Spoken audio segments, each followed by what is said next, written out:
Napansin mo na ba na kapag nakita ng pusa ang tubig, bigla itong umiiwas o tumatakbo? Dahil dito, maraming tao ang naniniwalang galit o takot talaga ang lahat ng pusa sa tubig. Pero alam mo ba, hindi pala ito ganap na totoo. Kung ganoon, bakit karamihan sa mga pusa ay ayaw mabasa? Alamin natin. Isa sa pinakamalaking dahilan ay ang kanilang balahibo. Kapag nabasa ang balahibo ng pusa, mas bumibigat ito. Dahil dito, mas nahihirapan silang gumalaw, tumalon, at tumakbo.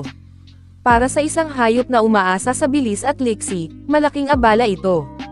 Bukod dito, matagal ding matuyo ang kanilang balahibo. Habang basa sila, mas madali silang ginawin at hindi komportable ang kanilang pakiramdam. Kaya hanggat maaari, iniiwasan nila ang tubig. Ngunit may isa pang dahilan. Ang mga pusa ay mahilig sa rutina.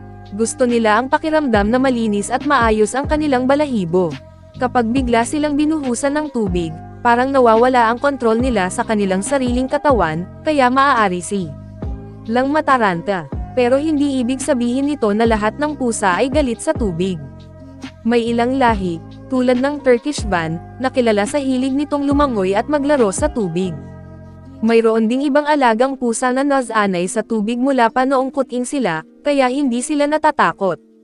Kaya ang takot sa tubig ay hindi pare-pareho sa lahat ng pusa. Kung kailangan mo namang paligan ang iyong pusa, gawin ito ng dahan-dahan. Gumamit ng maligamgam na tubig, iwasang mabasa ang kanyang mukha, at huwag siyang pilitin kung hindi naman kinakailangan. Sa katunayan, karamihan sa mga pusa ay kayang panatilihing malinis ang kanilang sarili sa pamamagitan lamang ng pagdila sa kanilang balahibo.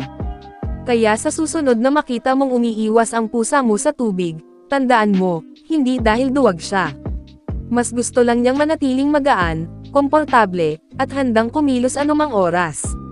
At ikaw, naligo na ba ang pusa mo nang walang reklamo, o parang buong bahay ang naging eksena?